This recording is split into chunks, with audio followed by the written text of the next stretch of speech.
তার কষ্টটা কোথায় শুরু হয়, যে বাড়িতে সে কাজ করে সেই বাড়ির যে মহিলা, সে পর্যন্ত তাকে বলতে শুরু করে যে তুমি এইভাবে আর কতদিন তোমার মেয়েকে পড়াশোনা শেখাবে, এক কাজ করো, ওকে পড়াশোনা ছাড়িয়ে দাও, তুমি আরেক বাড়িতেও কাজ করতে পারো, মেয়েটাকেও একটা বাড়িতে কাজে লাগিয়ে দাও, তাতে দুজনেই অনেক ইনকাম করতে পারবে, যে তোমাদের ভালোভাবে সংসারটা চলে যাবে।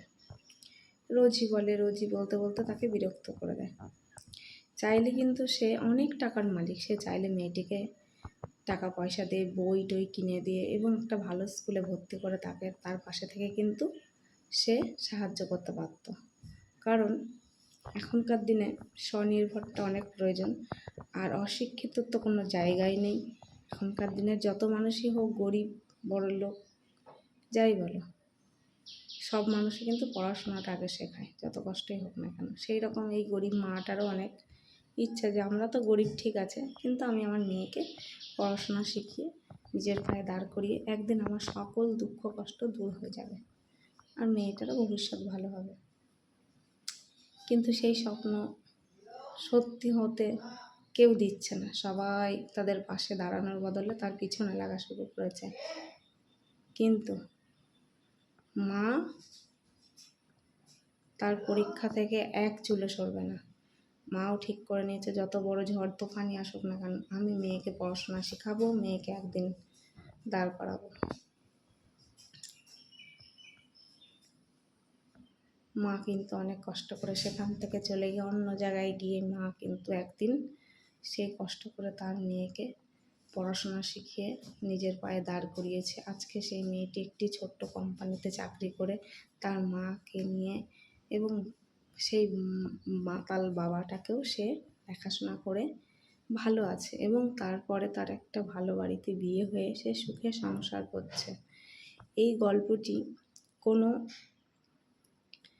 কারোর জীবনের কোনো গল্প আমি বলিনি, এটা আমারই চেনা জানা কোনো ব্যক্তির কিছু কথা আমি তুলে ধরলাম।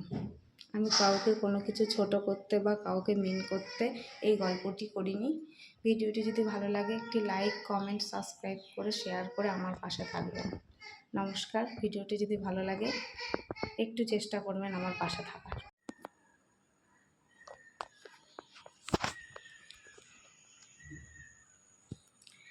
একটি গরিব মেয়ের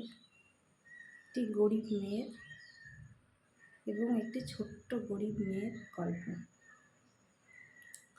বাবা থাকতো, বাবা একজন মাতাল, মেয়েটাকে দেখেন এবং তার স্ত্রীকেও খেতে করতে দেয় না।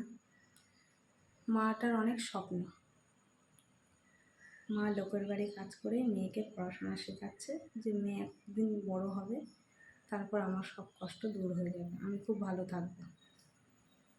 সেজন্য সেই আশা বুকে নিয়ে মেয়েটিকে পড়াশোনা শেখাচ্ছে এবং পাড়া প্রতিবেশীরা তাকে খুব অত্যাচারিত করছে, দিনরাতি বলছে পড়াশোনা শিখিয়ে কী হবে, আর দুদিন বাদে তো মেয়েটাকে বিয়ে দিয়ে দিতে হবে, তুমি কি অতদিন পারবে কাজ করে পড়াশোনা শেখাতে, পড়াশোনার অনেক খরচা, তোমার দ্বারা ক্ষমতা নেই, তুমি পারবে না,